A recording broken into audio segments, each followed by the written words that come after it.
Trending tasty recipe கருவாடு fry எப்படி செய்யுதுன்னு பார்க்கலாம். 2 பச்சை மிளகாய், 1 துண்டு இஞ்சி ஆட் பண்ணியிருக்கேன். 1 வெங்காயம், 2 தக்காளி, சோம்பு 1 ஸ்பூன், கொத்தமல்லி, கொஞ்சமாக புதினா,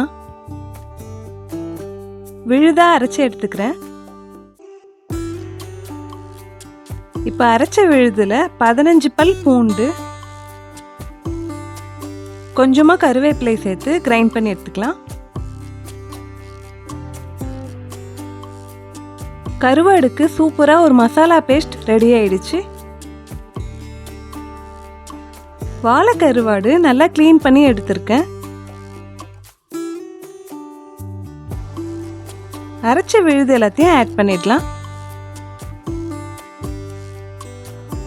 வீட்டு மிளகாய் தூள் 2 ஸ்பூன்,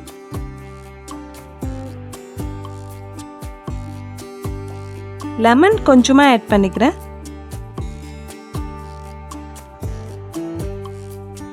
கருவாடுலேயே உப்பு இருக்கும், அதனால நம்ம உப்பு சேர்க்க போகிறதில்ல. இது நல்லா கலந்து விட்டுடலாம்.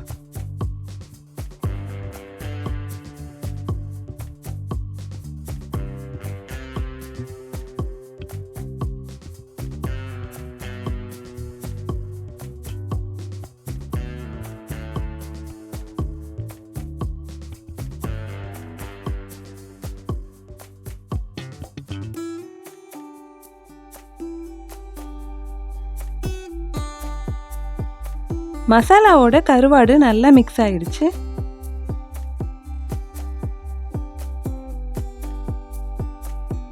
கபாப் மசாலா 2 ஸ்பூன், தனி மிளகாய் தூள் 1 ஸ்பூன், ஸ்பைசஸோட கருவாடை நல்லா மிக்ஸ் பண்ணிக்கலாம்.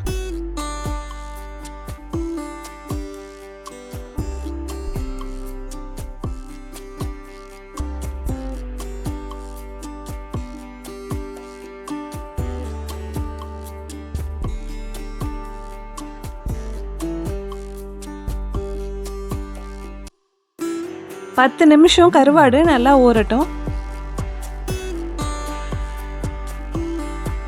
வாங்க ரொம்ப ருசியான கருவாடு ஃப்ரை செய்ய ஸ்டார்ட் பண்ணிடலாம். ஆயில் ஆட் பண்ணிக்கிறேன்.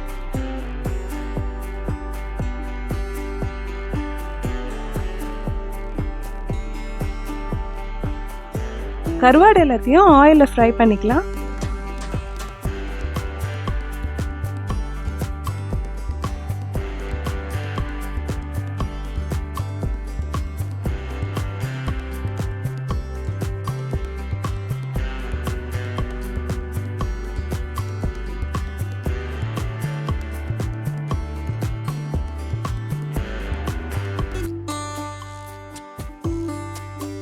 ஹை ஃப்ளேமில் வைக்காமல் இந்த மாதிரி மீடியம் ஃப்ளேம்லேயே ஃப்ரை பண்ணிக்கலாம்.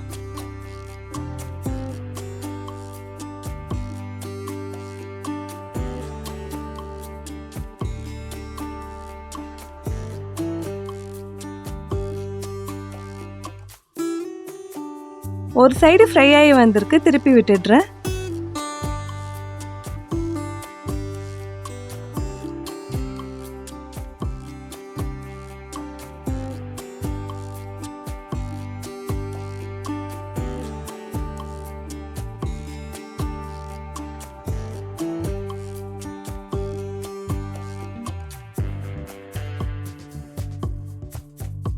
காரசாரமாக கருவாடு நல்லா ஃப்ரை ஆகி ரொம்ப சூப்பராக இருக்கும். கண்டிப்பாக ட்ரை பண்ணுங்கள். நாம் சேர்க்குற மசாலாலாம் பிரிஞ்சு வராமல் கருவாடுலேயே இருக்கும், ரொம்ப நல்லா இருக்கும். காரசாரமான கருவாடு ஃப்ரை ரெடி ஆயிடுச்சு. இதே மாதிரி நீங்களும் ட்ரை பண்ணி பாருங்கள், ரொம்ப டேஸ்ட்டாக இருக்கும். லைக் கமெண்ட் பண்ணி சப்போர்ட் பண்ணுங்கள் ஃப்ரெண்ட்ஸ். மறக்காமல் சப்ஸ்கிரைப் பண்ணுங்கள்.